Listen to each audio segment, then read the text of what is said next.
일이 막 겹쳐 있습니다. 또 많은 일이 분산이 되어 있습니다. 이럴 때는 어떻게 일 처리하느냐 하는 것이 굉장히 중요할 테지요. 이런 때는 우선순위를 정하는 겁니다. 중요도에 따라서 어떤 일을 먼저 해야 할지 정하는 거죠. 그것을 우선순위라고 할 수 있습니다. 물론 다 나름대로 방법이 있겠습니다만은 급하고 중요한 일을 먼저 해야겠죠. 당장 급하지는 않지만 그러나 중요한 일도 놓치면 안 되겠죠. 급하지만 또 중요하지 않은 일도 분류를 해보면 좋을 것 같습니다. 급하지도 않고 중요하지도 않은 일은 좀 뒤로 미루어 두어도 되지 않겠나. 이처럼 모든 매사가 우선순위가 이렇게 명확할 때에 그 삶의 질은 상당히 높을 수 있고 명확할 수 있고 일사천리로 명쾌하게 일을 도모해 나갈 수 있을 것이라 생각이 됩니다. 우리 신앙에 있어서도 우선순위가 필요합니다. 성경에도 보면 이 우선순위를 얘기할 때에 마태복음 5장에 보면 먼저 가서 형제와 화목하고 그랬거든요. 예배가 상당히 중요하잖아요. 이거 놓치면 안 돼요. 그럼에도 불구하고 주님은 먼저 우선순위로 생각하는 것이 뭐라고요? 서로 화해하는 것이다 라는 거죠. 이처럼 신앙에 있어서도 먼저 해야 할 일, 우선적으로 감당해야 할 일, 책임져야 할 일이 분명히 존재한다라는 거죠. 또 마태복음 6장에는 먼저 그의 나라와 그의 의를 구하라, 이렇듯 우리에게 우선순위에 대한 교훈을 주고 있습니다. 쉬이 말씀드리면 이런 거죠. 예배드리고 해도 된다는 거죠.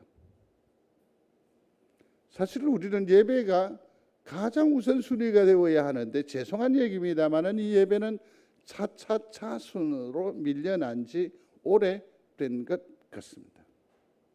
한번 소리하십시다. 예배 드리고 해도 된다.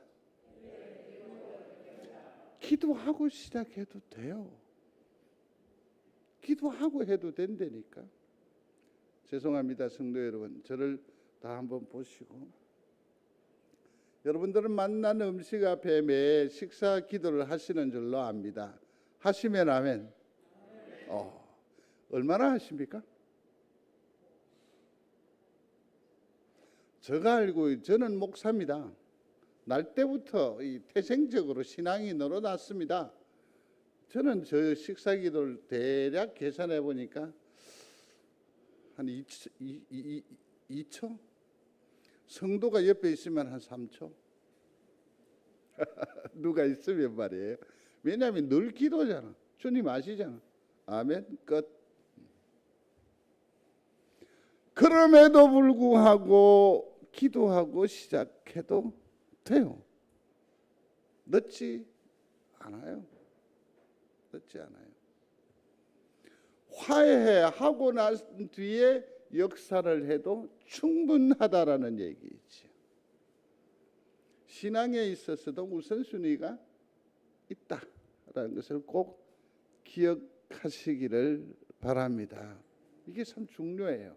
그러면 우리가 교회 일이거나 또 우리에게 하나님께서 우리에게 주신 어떤 일들을 감당하는 것을 두고 우리는 사역이라고 명명해 보겠습니다. 교회 일이든 세상의 일이든 우리 가정사의 일이든 사역에 있어서도 우선순위가 분명히 있습니다. 분명히 있습니다.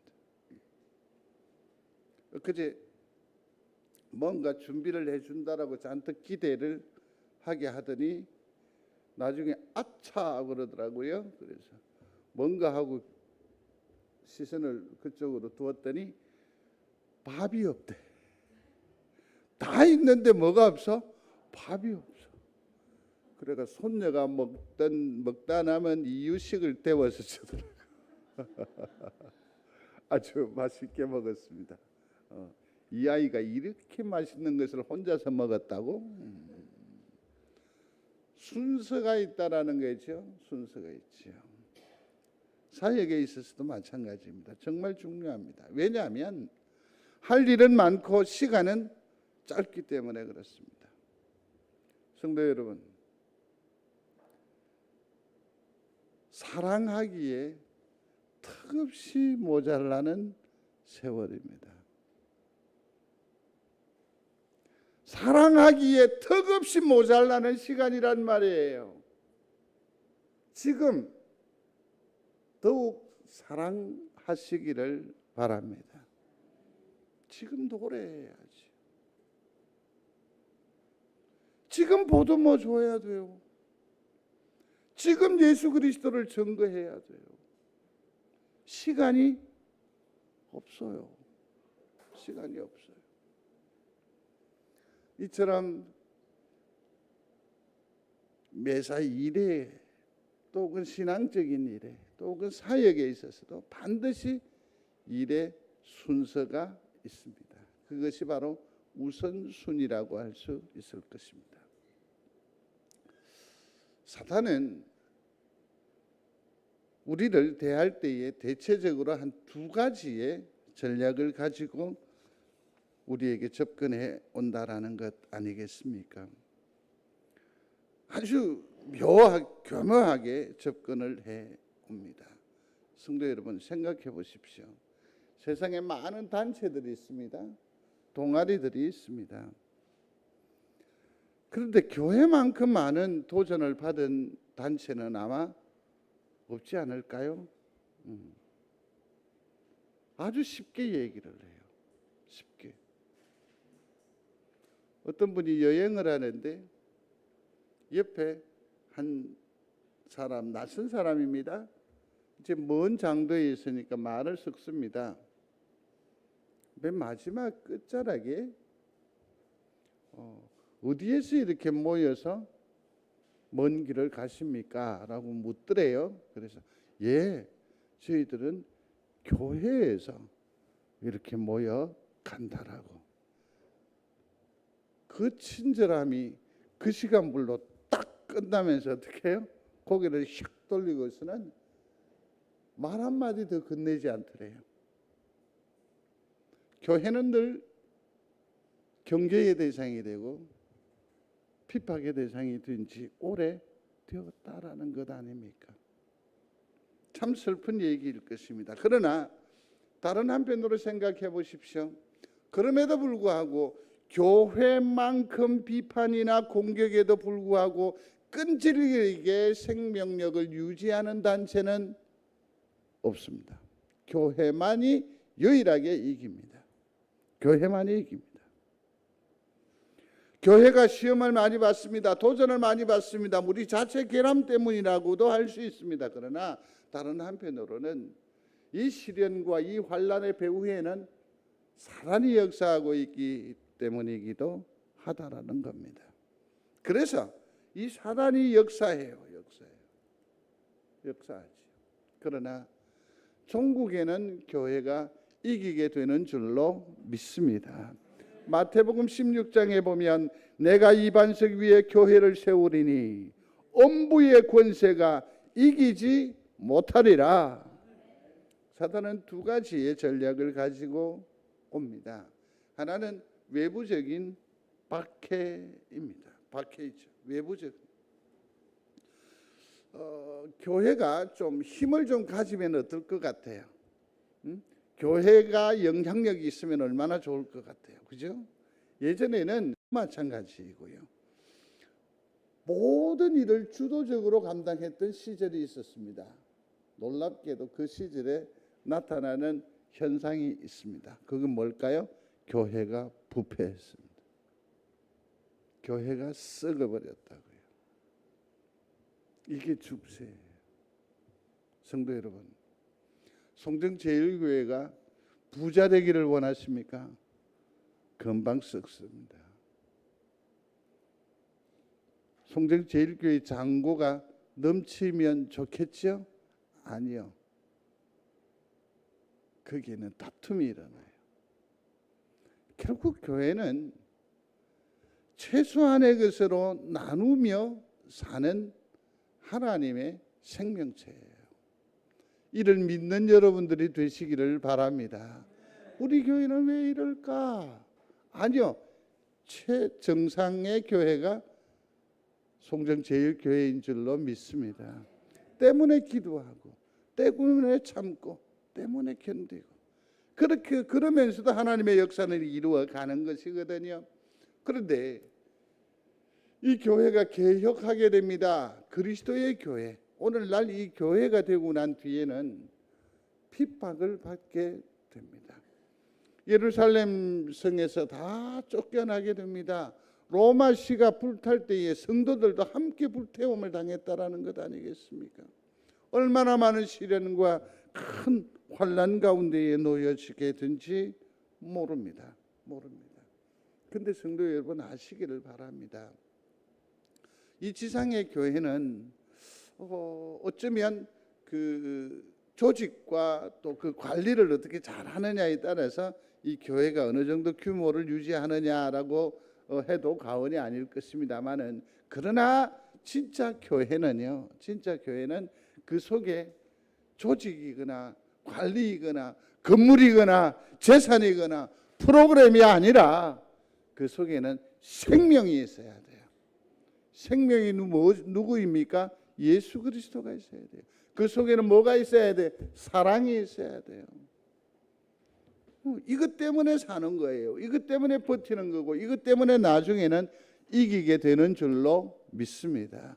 어찌됐든 이 사단은 교회를 이처럼 핍박함으로 어렵게 도전하고 있다라는 거죠. 근데 교회사를 쭉 보면 외부적인 핍박이거나 도전이 있었을 때에 한국 교회를 비롯해서 모든 교회들은 끝없이 이겨내요. 그런데 이 사단의 절묘한 또 다른 공격에는 다 무너져요. 그게 뭐냐면 내부적인 분열이라는 거죠. 안에서 일어나는 거죠. 안에서 일어나는 이 일들은 참 어처구니 없는 일이, 좋은 일로 말미암아 아주 사소하고 개인적인 일, 쪼잔한 일로 교회가 박살이 나요.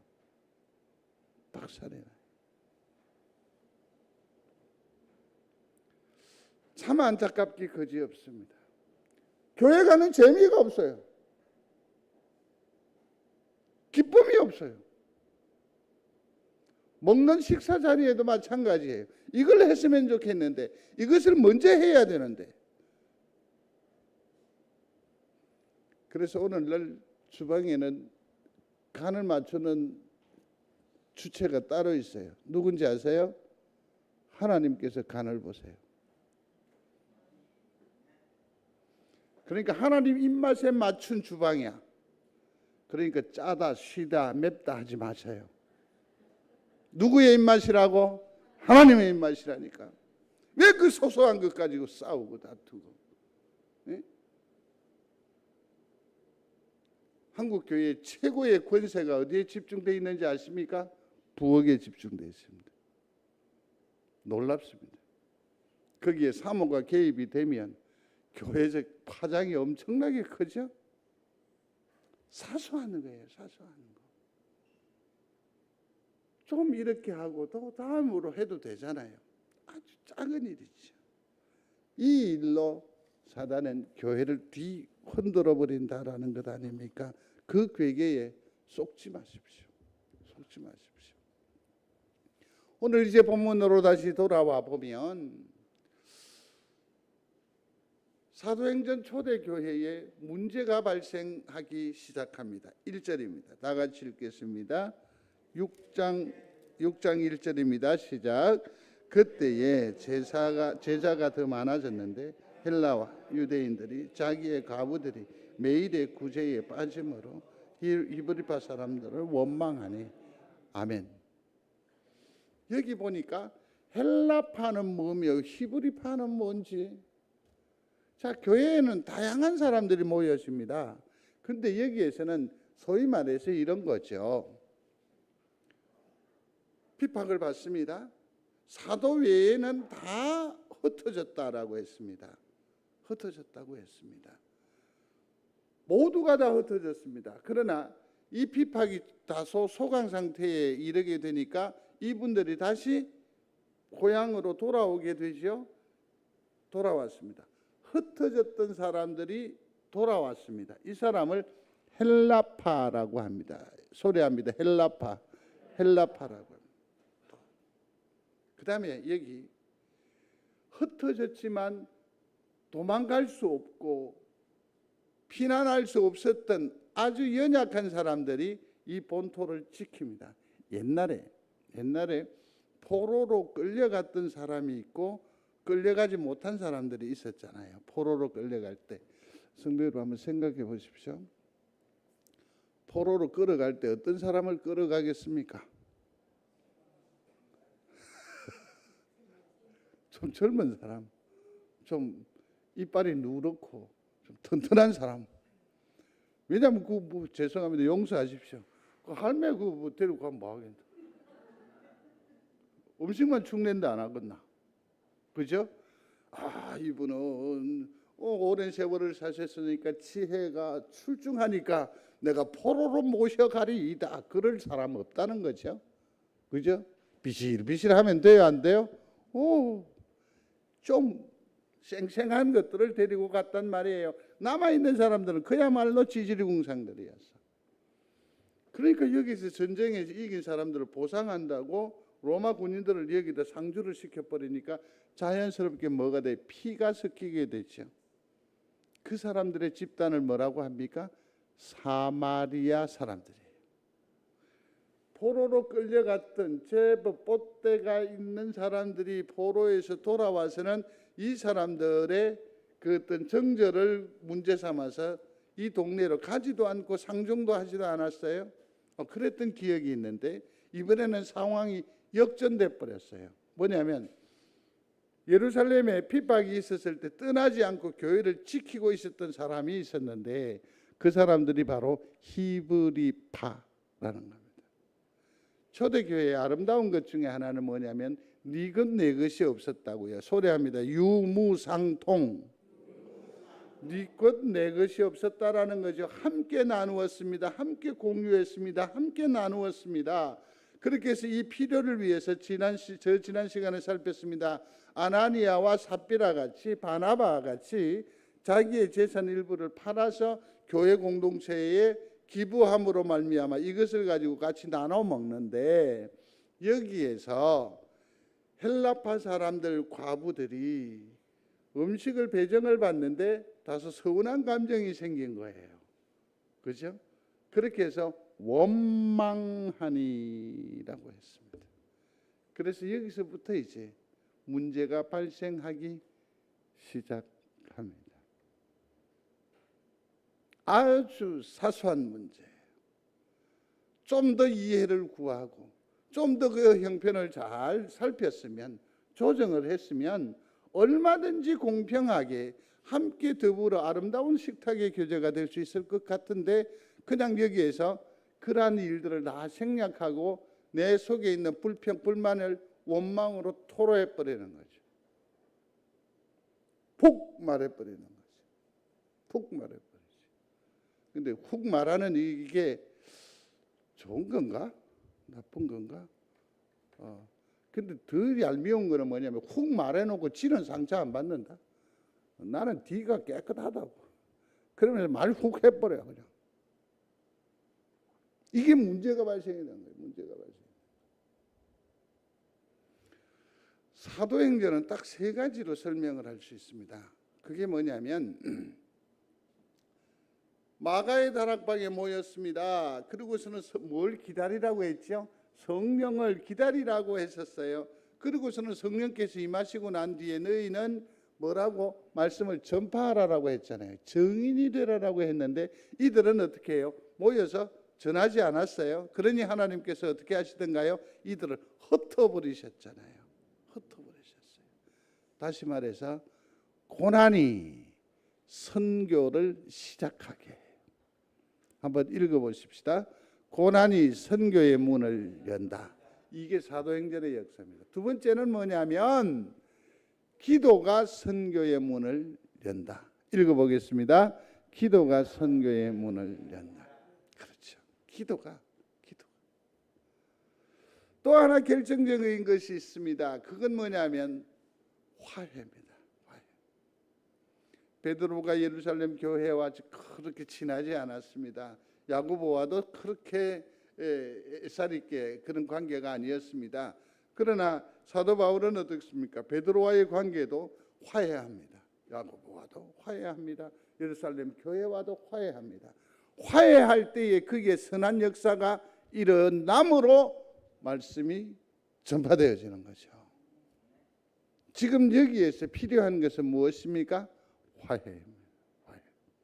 사랑하는 성도 여러분, 화해의 은사가 우리 중에 있게 되기를 중심으로 소원합니다. 정말 중요한 겁니다. 정말 중요합니다. 그래서 이 문제를 그러면 어떻게 극복하는지요? 한번 점검해 보겠습니다. 첫 번째로 그들은 구제를 중단하지 않았습니다. 가장 손쉬운 방법이 뭐냐면 삐걱삐걱삐걱하고 문제의 소지가 있으면 이 일에 대해서 어떻게 한다고? 안 하면 돼요. 시험 들지 않기를 원하십니까? 집어쳐버리면 돼요. 뭐 하다가 삐져가 쳐버려. 전혀 상처를 게임 셋 끝난 거예요. 그러나 주님의 교회가 구제하지 않는다고요? 형제를 돌아보지 아니한다고요? 용서하지 않는다고요? 보듬지 않는다고요? 헌신하지 않는다고요? 그러면 용서의 감격도 없고요, 헌신으로 말미암은 그리스도의 보람도 없을 뿐만 아니라 기쁨도 없어요. 단지 일을 그만두고 내가 눈을 시선을 딴 데 돌린다는 것, 그 이상의 아픔이 내게 있어요. 근데 사람들은 너무 쉽게 생각해요. 교회를 옮겨버려요. 출석도 하지 않아요. 정말 그 선택은 정말 잘못된 선택이라고 생각을 해요. 은혜와 기회와 또 선한 역사는 어디에 있습니까? 죄송합니다. 등지고 떠난 여기에 있음을 믿으시기를 바랍니다. 초대교회는 교회가 삐걱삐걱하고 이 사람 저 사람이 말이 나오니까, 원망이 나오니까 그 소리에 싫어서 그냥 그럼 우리는 구제하지 않겠다 선언하지 않았다라는 것이죠. 우리도 마찬가지입니다. 성도 여러분, 일하지 않는 교회는 사실은 더 이상 교회가 아닙니다. 더 이상 뭐가 아니다? 성도가 아닐 수 있어요. 멈추지 마십시오. 그래도 해야 돼. 그래도 해야 돼. 초대교회는 참으로 잘 선택한 것 같아요. 이쯤 되면 그냥 아이가 맞대를 쳐버려. 아니요, 그건 최악의 선택이 되는 거예요. 두 번째는 책임 추궁을 하지 않았다라는 거죠. 탓하지 않았다라는 거죠. 헬라파 너네들은 가지고 온 돈이 좀 있지 않냐? 부자이지 않냐? 꼭 이것을 축을 내야 되겠냐? 히브리파 사람들은 너네들하고 똑같이 먹었지 않았느냐? 왜 그 시간에 오지 않았느냐? 다양한 견해와 생각과 그 차이를 얘기할 수 있었을 법한데 성경 자세히 보십시오. 탓하지 않아요. 비난하지 않아요. 원망은 있었을지언정 그 문제를 발생이 됐었을 때 이후에는 원망하지 않아요. 누구 탓하지도 않아요. 때문이라고 말하지도 않아요.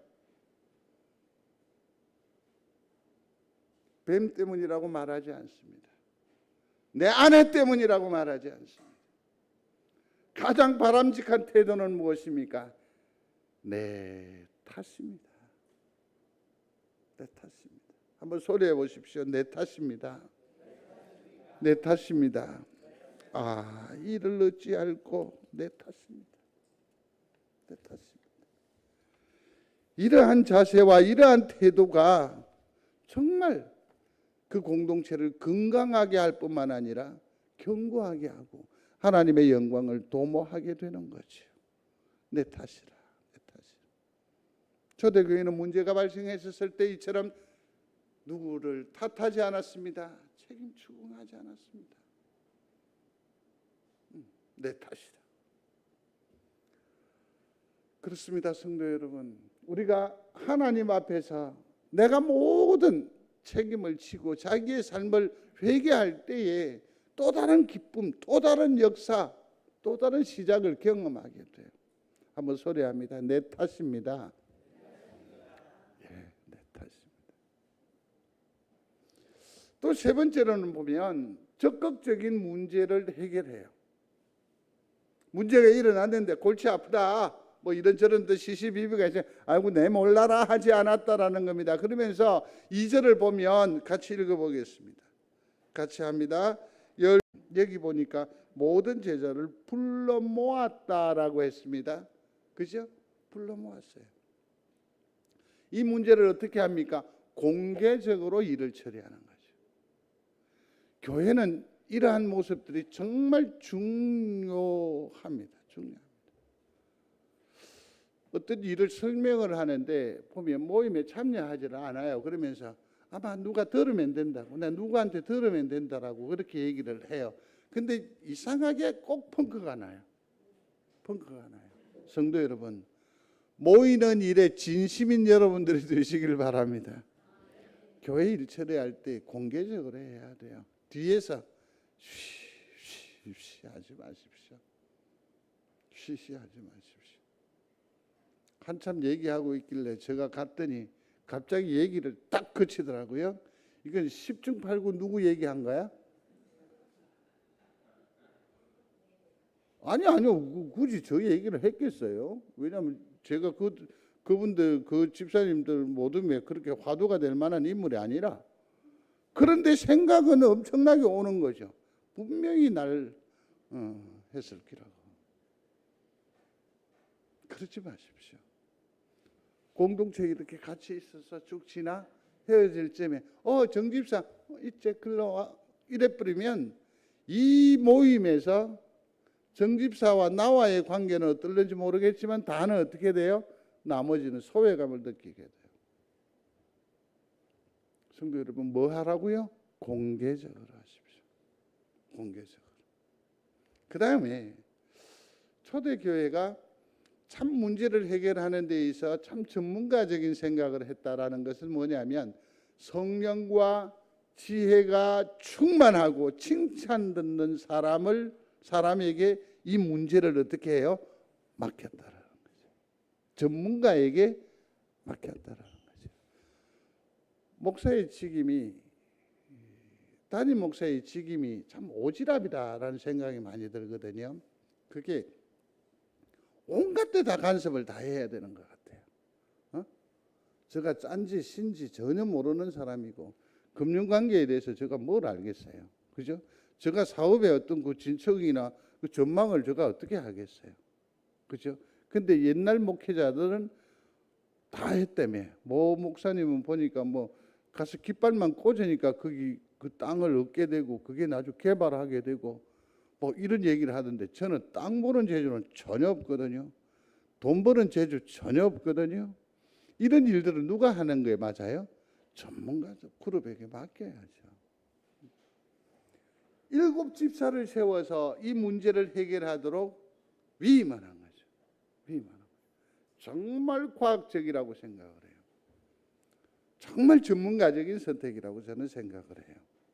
이 일을 초대교회는 훌륭하게 감당해내었다라는 겁니다. 그 다음에 네 번째로는 뭐냐면 사역의 우선순위를 확정했다라는 겁니다. 참 중요한데요. 여기서 그러면 우선순위를 정할 때에 무엇을 어떻게 할 것인가를 먼저 결정을 한 거죠. 이게 참 중요한데요. 그래서 사역의 우선순위를 그들은 무엇으로 정했느냐 하면 이렇게 하는 거예요. 제일 첫 번째는 뭐냐면 2절입니다. 같이 읽습니다. 12 사도가 모든 제자를 불러 이르되 우리가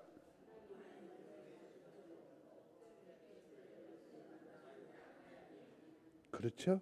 그래서 말씀을 가장 우선순위에 딱 올려놓는 거죠. 가장 우선순위. 성도 여러분, 교회와 가정에 있어 가장 위대한 사역자는 말씀인 줄로 믿으시기 바랍니다. 내가 그 자녀에게 또 어떤 대상에게 영향력을 끼친다라고 생각을 하면 그건 착각입니다. 내가 말하면 변한다고? 아닙니다. 그러나 그 인생과 나와의 관계에 있어서 나와 하나님과의 관계, 그와 하나님과의 관계에 있어서 진전은 성숙은 오로지 무엇으로만 가능해요? 말씀으로만 가능해요. 믿으시기를 바랍니다. 그러니까 우리 가운데에는 가장 중심이 되는 게 뭐여야 한다? 하나님의 말씀이 돼야 돼요. 말씀이 모든 문제를 해결하는 줄로 믿습니다. 말씀입니다. 말씀이. 아무리 봉사를 아름답게 감당하더라도 거기에 뭐가 없다? 말씀의 기초와 말씀의 기준과 말씀의 근거가 없는 봉사는 세상에 그 어떤 약간의 보람은 있을는지 모르겠지만 하나님 나라에서는 큰 의미 없어요. 세상을 변화시키는 결정적인 파워, 에너지는 하나님의 말씀인 줄로 믿습니다. 말씀이에요. 그러므로 교회는 가장 먼저 우선적으로 도모해야 할 것이 뭐다? 말씀 사역이라는 거죠. 말씀 사역. 말씀이 삶을 변화시킵니다. 이 문제를 해결합니다.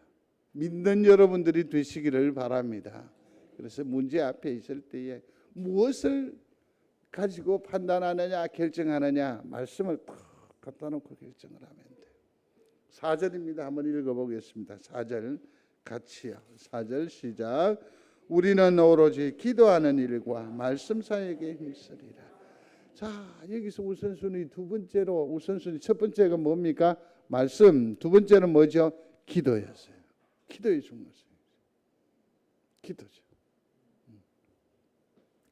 말씀을 전하는 일과 기도하는 일을 힘쓰겠다. 사도들은 딱 선언하는 것이요.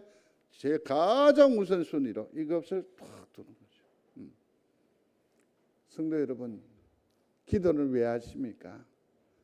여기에서 하나님과의 관계를 온전히 이루어 나가는 결정적인 통로, 결정적인 에너지, 결정적인 힘은 뭐라고 했습니까? 말씀이라고 했습니다. 근데요, 기도하지 않으면 그 말씀이 깨달아질 줄로 아십니까? 안 됩니다. 말씀을 깨닫기 위해서 뭐 해야 된다고요? 기도해야 돼요. 기도해야 됩니다. 말씀을 사모하는 일이 바로 기도하는 일 아니겠습니까? 기도하지 않고는 절대로 말씀이 들려지지 않습니다. 기도가 하나님의 말씀을 하나님의 말씀 되게 하는 줄로 믿습니다. 기도하고 말씀에 참여했었을 때 그 말씀이 내게 쓰지만 하나님께서 내게 주신 말씀으로 금으로 날선 좌우의 날선 금으로 내게 팍팍팍 꽂혀지면서 내 삶을 변화시키고 나로 하여금 하나님을 보게 하는데 이게 기도가 없으면 그 말씀은 은어유희라고 하죠. 말장난에 불과합니다. 울리는 괭과리 소리에 불과하다고요. 기도로 삶의 방향을 바꿀 수 있습니다. 바꿀 수 있습니다. 자, 그렇다고 한다면 사역에 있어 우선순위는 딱 두 가지예요. 그건 뭡니까? 말씀과 기도라. 성도 여러분, 우리의 삶에 있어 말씀과 기도가 가장 우선순위에 있게 되기를 주의 이름으로 축원합니다. 축원합니다. 이게 우리의 우선순위가 되어야 한다라는 거죠. 자, 초대교회가 이처럼 말이에요. 말씀 전하는 일, 말씀과 기도를 최우선 순위로 딱 정했어요. 그랬는데 그 결과가 나타나요. 근데 그 중간에 과정이 하나 있는데 6절인데 같이 읽어보겠습니다. 시작. 사도들 앞에 세우니 사도들이 기도하고 그들에게 안수하니라. 아멘. 그 5절에도 보면 그 힘쓰리라 하니 5절에 보면 온 무리가 이 말을 기뻐하여 믿음과 성령이 충만한 사람 누구를, 그러니까 우선순위를 딱 정했잖아요. 정하고 난 뒤에 그 일을 그대로 뭐 합니까? 실천하는 무리, 실천하는 사도.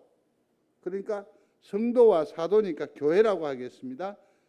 결정을 딱 했으면 어떻게 합니까? 함께 이 말씀을 순종하고 실천하는 거죠. 여기에 선한 역사가 일어나는 줄로 믿습니다. 그랬더니 어떤 결과가 나타납니까? 7절입니다. 다 같이 읽겠습니다. 하나님의 말씀이 점점 왕성하여 예루살렘에 있는 제자의 수가 더 심히 많아지고 허다한 제사장의 무리도 이 도에 복종하니라. 아멘. 우선순위를 딱 정하고 나니까 어떻게 해요? 우리 가운데 뭐가 왕성해? 말씀이. 물론 우리가 주목하고 싶은 게 있지 않습니까? 믿는 자의 수, 제자의 수가 많아지고 이 부분이 솔깃할 수 있는데, 그러나 성경은 더욱 강조하는 것, 더욱 밑줄을 쳐놓는 것은 무엇입니까? 왕성하여진 말씀이라는 거죠. 성도 여러분, 우리 가운데의 말씀이 더욱더 왕성하여지기를 중심으로 소원합니다. 왕성해진 말씀은 뭡니까? 내가 환난과 시련과 혼돈 가운데에 있었을 때 하나님께서 내게 주시는 은혜, 축복이 있어요. 그게 뭡니까? 뭐가 생각나요? 말씀이 생각나는 거죠. 들었던 그 말씀이, 읽었던 그 말씀이, 함께 나누었던 그 말씀이, 일마다 때마다 주의 말씀이 생각히는 은혜가 있게 되기를 축복합니다. 그러니 참 이 강단이 중요합니다. 성도 여러분, 강단을 위해서 기도해 주시기를 바랍니다. 제단의 강단이 더욱더 말씀으로 견고하게 하시고 명확하게 하시고 왕성하게 하여 주옵소서. 늘 부흥의 불길은 결국은 뭡니까? 말씀과 기도입니다. 성도 여러분, 우리의 우선순위는 그러므로 무엇이다? 말씀과 기도예요. 말씀과 기도. 우리의 우선순위는 무엇이다? 말씀과 기도이다. 유념하시게 되기를 바랍니다. 유념하시기를 바랍니다. 지금 우리의 우선순위는 왕성한 말씀이어야 하고 하늘의 능력인 기도가 회복되는 것입니다. 소리해 보십시오. 주여 말씀하옵소서. 우리가 듣겠나이다. 이 자세가 중요합니다. 주여 말씀하옵소서. 내가 듣겠나이다. 내가 듣겠나이다. 사무엘의 외침이기도 합니다. 다시는 기도에 쉬는 죄를 범치 않겠습니다. 이런 아름다운 결심과 결단이 있게 되기를 중심으로 소원합니다. 기도 많이 쉬셨죠? 아니요. 다시 우리의 가정을 기도의 소굴로 만드시기를 바랍니다. 강도의 소굴이 아닌 주의 전이 만인의 기도하는 집이 되어지기를 중심으로 소원합니다. 예, 우선순위를 이제 정하십시오. 말씀이 우리 가운데에 왕성하게 하여 주옵소서. 또 하나는 뭐라고 했습니까? 기도하는 거룩한 사역을 회복시켜 주옵소서. 그러시면 됩니다. 그럼 좀 더 구체적으로 보면 말씀하옵소서. 우리가 듣겠나이다. 이걸 늘 내 언어가 되게 하십시오. 이 강단의 말씀을 강하게 붙들어 주십시오. 세 번째는 뭡니까? 말씀이 생활의 등불이 되게 하여 주옵소서. 일마다 때마다 생각해서. 또 뭘까요? 기도를 쉬는 죄를 범치 않게 하여 주옵소서. 사실은 우리 성도들에게 가지고 있는 엄청난 힘이 있고 능력이 뭔지 아십니까? 여러분들은 잘 모르시죠? 기도의 은사입니다. 방언의 은사입니다. 정말 그것이 회복되기를 중심으로 소원합니다. 우리의 기도를 하나님 들으소서. 우리 한번 기도할 때에 말씀이 우리 가운데 왕성하게 하옵소서.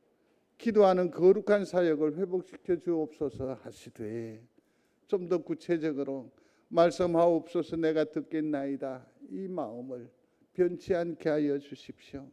이 제단의 강단을 균형 있게 하시고 더욱더 강하게 붙들어 주시기를 원합니다.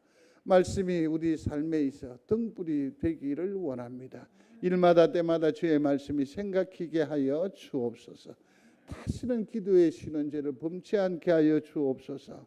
그리고 우리에게 기도의 문이 입술이 열려지게 하여 주옵소서. 우리의 기도를 들어 주십시오. 우리 한번 기도하겠습니다. 다 같이 주여 한번 크게 외치고 기도하겠습니다. 주여, 고마우신 아버지 하나님, 말씀이 우리 가운데에 더욱 왕성하게 하여 주시옵소서. 주의 말씀하옵소서. 우리가 내가 듣겠나이다 하고 하는 말씀에 대한 절박한 심정을 우리 가운데 허락해 주시기를 원합니다.